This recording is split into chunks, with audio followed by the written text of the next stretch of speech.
इतना इंपॉर्टेंट, और प्लीज इसको एक्सप्लेन करिए। ये मुरीद के इसको टारगेट किया गया, मरकज तैयबा, सब कुछ एक आड़ लेकर, सर थोड़ा कैमरे की तरफ जाएंगे, ये पूरी की पूरी आड़ लेकर कैसे इस आतंकी अड्डे को ऑपरेट किया जा रहा था और कैसे आप इसको समझा सकते हैं दर्शकों को, जरा ये भी बताइए। निश्चित तौर पे ये वो जगह है जहां से आतंकियों की एक शुरुआत होती, जहां ट्रेनिंग होती थी, और ये वो चीज है कि जो सबसे ज्यादा आतंकियों यहीं से जो है ना इनको ट्रेनिंग और इनका बेस यहां से हुआ करता था। तो ये शुरू से ही, आज से नहीं, आर्मी की निगाह में शुरू से था, ये टारगेट में था आर्मी के। तो आर्मी सबसे पहले आर्मी ने इसको अपने टारगेट में लिया और इसको जिस तरह से टारगेट में लेके और इसकी पूरी जो है सर्चिंग करी गई है, सर्चिंग करने के बाद यहाँ पर जो एयर अटैक हमारा हुआ है। सर इसमें गलत नहीं होगा अगर मैं ये कहूं कि गोडाउन था टेररिस्ट के लिए? बिल्कुल। और दूसरी बड़ी बात है, ये बताएंगे सर, मैं चाहूंगी आप देखें, क्योंकि ये वो भी जगह था, आप यहीं रुकिए, मैं आपसे बात ही कर रही थी कि ये वो ही जगह है पूर्णिमा, जो गोडाउन तो है ही है, साथ में इसको ऐसा नहीं है कि अभी हमें पिछले 6 महीने 8 महीने साल भर में पता लगा है, इसका एड्रेस भारत सरकार के पास पिछले 1 दशक से है, लेकिन हम कभी भी उस लेवल पर नहीं पहुंच पाए कि कैसे अंदर घुस के मिसाइल दाग सके या अंदर जा सके। इधर आइए जरा, मैं आपकी पहले पोजीशन को मैं क्लियर करती हूं और मैं चाहूंगी कि आप एक कैमरे की तरफ व्यू दे दें, कैमरे की तरफ व्यू दे दें। और अब मुझे ये बताइए, ये कोटली अब्बास है, ये जो येलो डॉट्स इस वक्त नजर आ रहे हैं, इसको भी एक्सप्लेन सर साथ में करते जाइएगा और इसके बारे में भी बताइए, कोटली अब्बास के बारे में। बिल्कुल, ये वो पॉइंट है जिसको आर्मी शुरू से अपने टारगेट में रखा है, और यहां से खास करके जितने भी जो टेररिस्ट होते थे, इनको यहां बेसिक ट्रेनिंग से शुरू किया जाता था, और आर्मी बार बार इस पे निगाह बनाए रखी थी। वो ठीक है कि कुछ कारण बस थे जो हम इसको हिट नहीं कर पा रहे थे, मगर जब आज मौका मिला है तो इस जगह को हमने हिट किया है। और ये बेसिकली जो कहते हैं ना कि किसी चीज का एक बेस होता है, तो ये जगह वो बेस थी। तो ये आसपास कैसे घिरा रहा, मतलब इसके बारे में क्यों घिरा रहा? एक्चुअली क्या है कि यहाँ का जो पूरा जो क्षेत्र है, ये अगर इसको देखा जाए मैप में, तो ये चारों तरफ से पहाड़ी एरिया है, और इसको बनाया इसी हिसाब से था कि ये पहाड़ों के बीच में घिरा रहे, किसी के टारगेट न बने, किसी की मिसाइल की रेंज में तो ना हमने आए। इसको ड्रोन से पहले आइडेंटिफाई किया, और उसके बाद इस पे हमने हमला किया। ये कुछ और तस्वीरें हैं, जरा देखिए, महमूना जोया की ये तस्वीरें हैं जिसको टारगेट किया गया, और बाकायदा प्रेस ब्रीफिंग में इसको भी सर साथ में एक्सप्लेन करते चलेगा। आदित्य आप भी साथ में। बिल्कुल, ये वो जगह है जहाँ इसको पहले आर्मी बिल्कुल शुरू से इसको निगाह में बनाए थी। यहाँ जो है ना, अक्सर जो वो लोग आया करते थे जो इनके आका हुआ करते थे, और सारे हथियार, बम बारूद का गोडाउन ये जगह थी, इसीलिए पहाड़ों से, घने जंगलों से घिरी हुई जगह थी, और इसको टारगेट बनाना बहुत आसान नहीं था।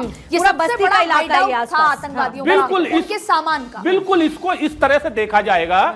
और जो पाकिस्तान के जो टेररिस्ट थे, उनके जो आका थे, उनकी सोच एक्चुअली ये थी कि चारों तरफ से पहाड़ी है तो ये रेडायर में नहीं आएगा, मगर आर्मी के, हमारी भारतीय सेना के पास वो रेडायर है, वो ड्रोन से है कि ये कहीं भी बना लें, हम उनको सर्च मार ही लेते हैं। बहुत बड़ा श्रेय हमारी डिफेंस के एडवांस होने का, टेक्निकली इक्विप्ड होने का, वो हथियार हमारे पास होने का, ड्रोन हमारे पास होने का, जो कि चीजों को बहुत इजीली। आदित्य मेरे पास इस तरफ जरा आइए प्लीज, और साथ ही सर आप थोड़ा वॉल की तरफ जाइए ताकि दर्शकों को भी बहुत अच्छे से समझ में आए। अब जरा मुझे ये पूरा इलाका एक्सप्लेन करिए जरा। ये है मरकज तैयबा मुरीद के, और बार बार इसीलिए अब ये है महमूना जोया इस वक्त आ चुका है। थोड़ी देर के लिए एक पिक्चर पर जरा होल्ड करेंगे ताकि उसको अच्छे से समझ पाए। सर शुरू करेंगे। बिल्कुल, ये जो जगह है मरकज तैयबा, ये शुरू से ही इनका एक तो जो इनके आर्म्स होते, अम्यूनिशन होते हैं, जो इनके वेपन्स होते, इनका यहाँ गोदाम था, और गोदाम पूरा अंडरग्राउंड था। ये नहीं कि ओपन में कोई ऊपर बनाया हो, ये अंडरग्राउंड बैंकर टाइप जमीन में बनाया हुए इनके गोदाम होते थे। यहाँ पर लाके अपने वेपन छुपा के, और इनके जो खूंखार आतंकवादी हैं वो भी ज्यादा से ज्यादा इसी जगह पे हुआ करते थे।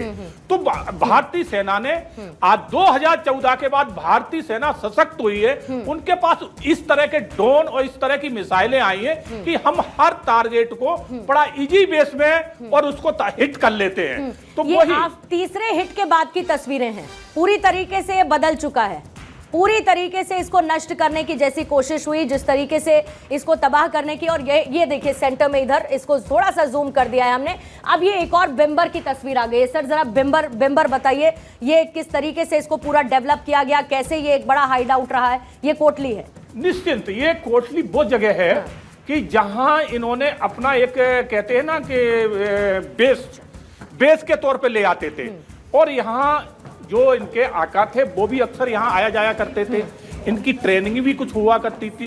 कुछ ऐसे आतंकी थे जिनको छुपा के रखा है, तो उनको भी यहाँ रखा जाता था। तो ये कोटली बहुत अहम जगह रखी इनके हिसाब से थी, मगर सेना शुरू से टारगेट में इसको लिया करती थी, इस लोकेशन को। और जब कल अटैक हुआ है तो ये सब चीजें सेना ने पहले ही अपने टारगेट में, अपने जो रेडार जो होता है उसके रेंज में पहले इनको ले लिया था। इसीलिए इस जगह पे बिल्कुल जो कल सटीक जो है ना हमने अटैक किया, हमारी मिसाइलें गई है और इस जगह पे अटैक करके हमने इनको ध्वस्त कर दिया है। सरजाल का भी थोड़ा सा सर इलाका समझाइए सियालकोट में, क्योंकि ये भी एक आतंकी समूह के लिए बड़ा एक हाइडआउट रहा है, एक ठिकाना रहा है, और इसको एक लंबे वक्त से ऑपरेट किया जा रहा था, यहाँ से आतंकी गतिविधियों को ऑपरेट किया जा रहा था। तो ये सर्जल का पूरा कैसे किस तरीके से आइडेंटिफाई हुआ, वापस से सर्जल की तस्वीर रखेंगे, एक एक तस्वीर पर रहते हुए थोड़ा सा उनको एक्सप्लेन करने में क्योंकि आसानी रहती है। सर्जल के बारे में सर तब तक आप मुझे ब्रीफ करिए जब तक वो बिल्कुल। सर्जल एक ऐसी जगह थी, अक्सर जो है ना जो सियालकोट से यहाँ से जो आतंकी आते थे उनको यहाँ भेजा जाता था। एक तरह से बोलते हैं ना कि एक डंपिंग क्षेत्र, तो डंपिंग क्षेत्र के हिसाब से इसको मान के चलते थे। मगर भारतीय सेना इन पर सब पे निगाह बनाए थी, हमारी एयरफोर्स भी बनाए थी। तो ये शुरू से टारगेट में एक जो हम आपको बहुत अच्छी एक बहुत बेसिक सवाल सर मेरे मन में, अगर एक लंबे वक्त से हमें इन आतंकी ठिकानों के बारे में पता था तो हम क्या, मतलब हम इनके लिए एक्यूरेट इंफॉर्मेशन इकट्ठा कर रहे थे, हम सही समय का इंतजार कर रहे थे, मतलब हम रुके हुए थे क्योंकि एक लंबे वक्त तक despite we had the information. तो अभी इस बार ये रहा कि नहीं, इन आतंकी अड्डों को सबको वंस एंड फॉर ऑल खत्म कर देना। निश्चित तौर पे क्या होता है कि हम सेना हरदम तैयार रहती है, 24 आवर तैयार रहती है, मगर कुछ पॉइंट हमारे कुछ व्यू ऐसे होते हैं जो हमें हर तरह से उनको सेव करना होता है, और उनकी क्या गतिविधियां हैं वो भी हमें लेना पड़ती है, उनके कहां पर रेडार हैं, उनकी कहां मिसाइलें हैं, तो उनको भी हमें लेना पड़ता है। तो सेना ने जो समय लिया है वो अपनी तैयारियों में लिया है। इसका मतलब ये नहीं कि पहले तैयार नहीं थे, तैयार पहले भी थे, मगर कुछ तैयारियां स्पेशल होती है जो हमने इतने दिन में ली हैं और बहुत अनएक्सपेक्टेड हो जाए। बिल्कुल, बहुत बिल्कुल, अनएक्सपेक्टेड बिल्कुल हो। ये सर सर्जल के विजुअल्स आ गए, जरा इसको बताइए। बिल्कुल, सर्जल के ये वो हैं विजुअल कि यहाँ पर अक्सर मैंने जो देखा है, आर्मी भी इस चीज के ऊपर निगाह रखती है हरदम, कि यहाँ पर इनकी बहुत गतिविधियां तेज चलती थी, और यहाँ एक कहते हैं ना लॉन्च पॉइंट तो था ही था, मगर यहाँ पर आतंकियों के एक अड्डा टाइप भी था। तो ये सज्जल पॉइंट जो है ना शुरू से एयरफोर्स ने इसको अपने टारगेट में लिया हुआ था, एयरफोर्स के टारगेट में शुरू से था।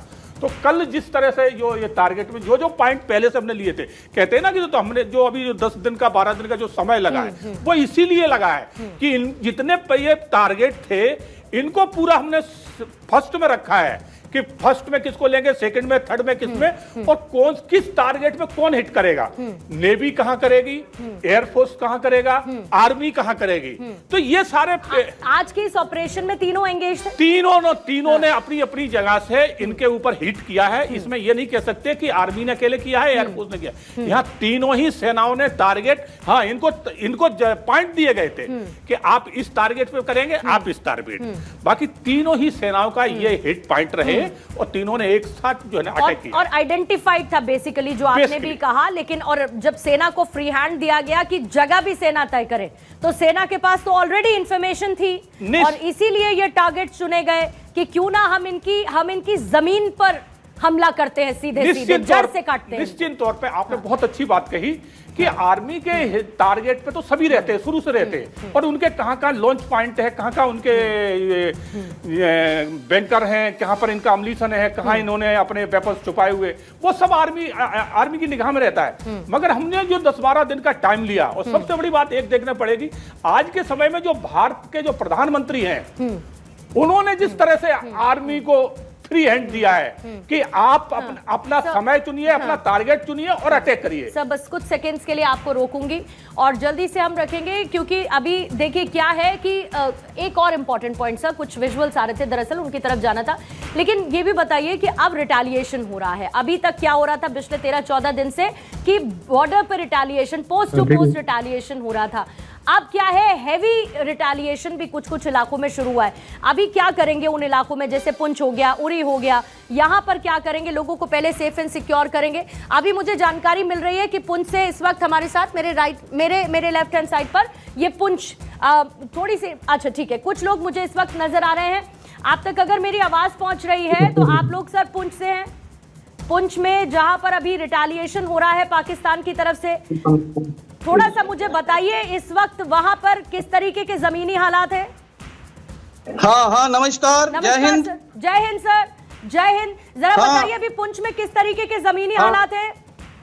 मैं इस वक्त पुंछ से बोल रहा हूँ, बिल्कुल एलओसी के बिल्कुल साथ वाले गांव से, और यहाँ पर रात के 1:30 बजे से लेकर सुबह 4 बजे तक फायरिंग जो है हिंदुस्तान ने जमकर जो है पाकिस्तान का जो है गोलाबारी की। और हमें सूत्रों की नजर सुनने में आ रहा है कि कम से कम 10 अड्डे जो पाकिस्तानियों के जो है नष्ट किए गए। लेकिन इस वक्त जो है सुबह 7 बजे से लेकर इस वक्त जो टाइम हो रहा है, मेरे ख्याल में 11:15 का टाइम हो रहा है, तो जो पाकिस्तान है वो पूरी शेलिंग जो है, पूरा जो है उसने शेलिंग कर रहा है पूरे पुंछ पार पुंछ सिटी में। इस वक्त लोगों में बहुत ही क्रोश है और मासूमता के साथ लोग अपने अपने घरों में हैं। लेकिन हम लोग बिल्कुल हिंदुस्तान के साथ हैं। जितने भी लोग हम यहाँ पर बॉर्डर एरिया पर रहने वाले हैं, एक ही बार जो है पाकिस्तान को जो है मुंह तोड़ जवाब जो है देना चाहिए। क्योंकि हिनट्ठे लोगों को जिस पर प्रहार करके, उनका क्या कसूर था, जिन्होंने पहलगाम पर जो धर्म पूछ करके वहां पर उन जो हमारे मासूम वहां पर गए हुए थे, उनका जो है उनके ऊपर गोलियां बरसा के, उनका धर्म पूछ के उनके साथ जो है उनको मौत के घाट उतारा गया। हम गवर्नमेंट के साथ हैं, हम भारतीय सेनाओं के साथ हैं, बिल्कुल शाना बिशाना। मैं राजेश रैना, हमारे फोरफादर जो थे, जो विभाजन हुआ था 47 में, तो उस वक्त भी हमारे जितने भी लोग थे रिफ्यूज हुए थे वहां से। तो कोई जम्मू गया था, कोई राजौरी में था, हम सब लोग जो हैं पीओके के रहने वाले हैं। बिल्कुल हम अपनी गवर्नमेंट के साथ हैं और हम बिल्कुल शाना बिशाना अपनी आर्मी के साथ, जहां जितने भी लोग हैं इस वक्त जो मानवता के साथ हैं, जो इंसानियत का सबूत दे रहे हैं। पुंछ के अंदर क्या हिंदू, मुस्लिम, सिख, ईसाई का जो भाईचारा बिल्कुल कायम दायम है। राजेश जी, अभी आपसे बहुत सारी बातें करनी है, मैं दोबारा से आपके पास लौट रही हूँ, सिर्फ ये कहते हुए कि पहली प्राथमिकता आप लोगों के सुरक्षित रहने की है और इसीलिए जितना महफूज रह सकते हैं उतना महफूज रहिए। मैं आपके पास फौरन वापस लौटूंगी, लेकिन पहले हिट के बाद की ये तस्वीरें मरकज तैयबा मुरीदके की है और यहाँ पर आपको सीधे ऐसे स्ट्राइक होती हुई नजर आएगी। ये पूरा का पूरा इलाका, ये देखिए, आफ्टर हिट 1 ये है सेंटर पॉइंट, ये सबसे पहला हिट है जो किया गया है। इसको हम लगातार आपको, अब देखिए ऊपर से आपको ये हिट नजर आएगा, ये यहाँ पर सीधे ये आता हुआ, फिर उसके बाद ये पहला हिट, उधर हिट। सर जरा काउंट करते जाइए और मुझे प्लीज हेल्प करिए इसको समझाने में। बिल्कुल बिल्कुल बिल्कुल। ये जो है सेंटर पॉइंट आ जाते हैं। इनको जो है ना आर्मी और एयरफोर्स दोनों ही पॉइंट आउट किए हुए थे और जब इनको पॉइंट आउट कर लिया था तो उसी टाइम इनको अपने रेंज में लेके और ये भी डिसाइड कर लिया था कि हमें इसके यहाँ पर कौन सी मिसाइल दागना है, जिस मिसाइल को यहाँ भेजना है जो इसको लक्ष्य को तरी भेज सके। तो उसी हिसाब से इसको पॉइंट आउट करके और कल जो यहाँ पर जो मिसाइलें जो दागी गई हैं, अब मैं उनका पर्टिकुलर नाम नहीं लेना चाहूंगा, कुछ बातें सिक्योरिटी की होती है। तो ये सारे पॉइंट पहले जितने भी हैं, ये पॉइंट व्यू सब पहले अपने टारगेट में लिए हुए थे। तो हमारी जो तैयारी थी उस तैयारी से बिल्कुल आज, लेकिन राफेल की गर्जना और उस पर तैनात मिसाइलों ने अपना काम फुल प्रूफ किया। बिल्कुल बिल्कुल। राफेल जब से हमारे हिंदुस्तान में आए हैं, ये सत्य है कि हमारे हिंदुस्तान की बहुत बड़ी ताकत बढ़ी है और सबसे बड़ी ताकत जो आज की तारीख में बढ़ी है वो हमारे प्रधानमंत्री की देन है। क्योंकि कहते हैं जिस देश का शासक ताकतवर होगा, जिसका मनोबल अप होगा, उस देश को कोई कहीं पीछे रख नहीं सकता है। तो आज जिस तरह से आप ये देखिए, रात की जो मैं आपको बड़ी एक अंदरूनी बात बता रहा हूं, जब ये अटैक हुआ है तो प्रधानमंत्री खुद बार रूम में बैठ के और इसकी पूरी जो है ना वार्निंग कर रहे थे। तो ये जब प्रधानमंत्री देश के साथ है, आर्मी के साथ खड़ा है, तो आप हमारी सेना तो फिर कमजोर कहीं है ही नहीं। तो ये पॉइंट जो लिए हैं बहुत चुन चुन के लिए गए हैं, और अभी भी आगे आप देखते जाइए अगर, और जो इन्होंने जो छुटपुट घटना जो बॉर्डर पे की है ना, इसके लिए तो हमारी बीएसएफ और हमारी वहां आर्मी जो खड़ी है वो इनको मुंह तोड़ जवाब दे रही है, क्योंकि अब वो पहली वाली बात नहीं रही है। पहले क्या होता था, मेरे अपने टाइम की बात बता रहा हूं, अगर हमारी पोस्टों पे अगर पाकिस्तान एक फायर कर देता था तो हमें जवाबी फायर देने में बड़ा परमिशन लेना पड़ती थी, मगर आज के हमारे ऐसी बहुत सारी बातें हैं सर, और मुझे लगता है कि इन बातों के बारे में कभी खुलकर बात नहीं की गई। बातें ऐसी भी हैं कि कई बार उस पार से ऐसी बहुत उकसावे वाली बातें की जाती थी, साथ में यह भी कहा जाता था कि कर क्या लोगे, बिल्कुल बिल्कुल कर क्या लोगे, और ऐसे में यहां से वाकई में कोई रिटेलिएशन नहीं हो पाता था। और ऐसी बहुत सारी बातें जिनका जिक्र करना मुझे लगता है नहीं करना चाहिए, तो ज्यादा बेहतर है, शायद इसीलिए भी आपने उन बातों का जिक्र ना करना चुना है। लेकिन अब उलट गया है, अब उधर से एक बात होती है तो इधर से 4 बात जा सकती है। क्यों? क्योंकि आपको फ्री हैंड मिला हुआ है। अच्छा, ये जो मेमोना जोया, ये जो जगह है सर, अब यहां को थोड़ा सा हम और एक्सप्लेन करते हैं। मैं सबसे पहले ये पूरा का पूरा इलाका कैसा है ये समझना चाहती हूं, यहां पर कौन कौन से पॉइंट रहे जिनको आइडेंटिफाई किया गया था ये समझना चाहती हूं, कैसे अटैक किया, कितना बड़ा नुकसान मेमोना जोया में हुआ होगा एक्सपेक्टेड, कितने आतंकियों की मौजूदगी होगी, पॉइंट पॉइंट करके चलते हैं सर। देखिए, ये पॉइंट ऐसा है, यहाँ अक्सर आतंकी रहते ही रहते हैं, क्योंकि यहाँ इनकी एक जो बोलते हैं ना आरामगाह के तौर पे एक जगह थी ये, तो यहाँ जितने भी आतंकी आके रहते थे तो ये निगाह में था पॉइंट। तो जब देखा कि हाँ, और ये भी गतिविधियां देखी जाती हैं हमारे ड्रोन के माध्यम से, इनकी गतिविधियां कि यहाँ कितने लोग आ रहे हैं, कितने जा रहे हैं, तो उसी हिसाब से देखने के बाद इस पॉइंट को भी लिया गया। तो जितने भी आतंकवादी ये जो पॉइंट थे, जो लॉन्च पैड थे, इनको सबको टारगेट में लेके जिस तरह से कल जो अटैक किया गया है, बड़े ही सोच विचार के किया है और बड़ी सूझबूझ के साथ किया। मैं तो ये कहूंगा कि इसमें हमारे पूरे जितने सीनियर ऑफिसर है आर्मी के, एयरफोर्स के, उन्होंने पूरी तैयारी में अपना इतना जो दिमाग और वो सूझबूझ लगाई है कि शायद इसको जल्दी कोई सोच नहीं सकता है। नहीं, और उसकी एक बहुत बड़ी चीज है कि आप अंतर्राष्ट्रीय मंच पर पाकिस्तान को अलग थलग करने के लिए आपके पास पुख्ता सबूत मौजूद है। आपने ये मेक श्योर किया कि किसी भी इंटरनेशनल लॉ को आप ना तोड़ें। अभी प्रेस ब्रीफिंग में इस बात का भी जिक्र किया गया कि हमने हमला जो किया है, जिनको खत्म किया है, वो दरअसल आतंकी कैंप हैं। हमने किसी सेना के ठिकाने को निशाना नहीं बनाया, हमने किसी सिविलियन को टारगेट नहीं किया। तो ये सब बहुत ही फुल प्रूफ और स्ट्रैटेजिक प्लानिंग है, ताकि अगर डोजियर और कुछ दस्तावेज भी है सर, थोड़ी देर बाद उनकी डिटेल्स भी 9 ठिकानों की और जो डोजियर में जिनकी मेंशनिंग है वो भी आनी शुरू हो जाएंगी। लेकिन ये मेक श्योर किया गया कि कोई लूप होल नहीं हो, कल को कोई कुछ कहे ना। निश्चित तौर पे इसके लिए पूरा हमने उनको सबूत पहले बहुत देते रहे, अब तो हमने सबूत देना बंद कर दिए, मगर अंतर्राष्ट्रीय नहीं था। हाँ, क्योंकि पहले हम अगर हमारी जो पिछली सरकारें थी तो उनकी सोच रहती थी कि इंटरनेशनली भी सर सबके अपने अपने वेस्टेड इंटरेस्ट थे, तो आप पाकिस्तान को डोजियर सौंपिए तो 4 खड़े हो जाएंगे, पाकिस्तान अपनी विक्टिम प्लेइंग करना शुरू कर देगा। लेकिन अभी उसके पास वो मौका नहीं है ना। और सबसे बड़ी बात यह है कि आज किसी को कौन रोकने वाला है? आप बताइए, इजराइल पे जब अटैक हुआ, इजराइल किसी की बात मानी? उसने अपनी रक्षा करी, अपने नागरिकों की करी, तो उसको निपटा दिया पूरा। इसी तरह से आप रसिया में देखिए, रसिया ने अपनी रक्षा करने के लिए उसने किया। तो हिंदुस्तान का भी अधिकार बनता है कि हमारे ऊपर आप निर्दोष हमारे नागरिकों के ऊपर इस तरह का अटैक करेंगे तो हम बिल्कुल अपनी आत्मरक्षा में वो कदम उठाएंगे जो आपको याद रखना पड़ेगा। तो वही कदम हमने उठाया है। और अगर पाकिस्तान इसका जो है ना दोबारा अगर कोई अटैक करता है तो इससे भी बड़ा जवाब दिया अच्छा, ये बिम्बर जरा मुझे सर समझाइए, क्योंकि ये पूरा का पूरा रिहायशी इलाके के बीच में आपने एक हाइड आउट बना रखा था। ये सेंटर में आते हुए ये आपने पूरा का पूरा हाइड आउट, ये देखिए यहाँ पर, इसको हम थोड़ा सा और क्लियर करके चलेंगे। यहाँ पर आपने टारगेट किया। आप सोचिए कि रिहायशी इलाके के बीच में रहने का मतलब क्या है कि आपने उनको और ज्यादा एक ऐसे सेफ जोन में रख दिया क्योंकि आसपास लोग भी रहते हैं। निश्चित तौर पे ये इनकी सोच क्या रहती, खास करके पाकिस्तानी जो सेना है और पाकिस्तान की जो ISIS है, इनकी सोच है कि आतंकवादियों को पब्लिक के बीच में छुपा के रखा जाए जिससे इनके ऊपर अटैक ना हो सके।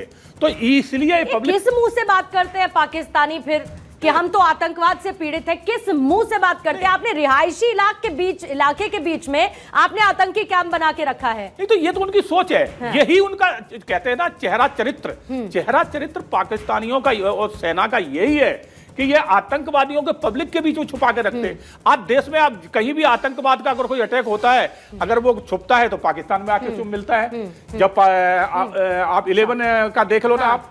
सर पूरे अभी प्रेस ब्रीफिंग में जब ये कहा गया कि 10 सालों में 600 सैनिक हमारे शहीद हुए, ये मुझे लगता है पूरा बदला किस तरीके से। अच्छा, पुंछ से कुछ लोग जुड़े हुए हैं जिनसे हम बात भी कर रहे थे लगातार। कुछ सवाल सर आप भी लेना चाहें तो जरूर लीजिएगा।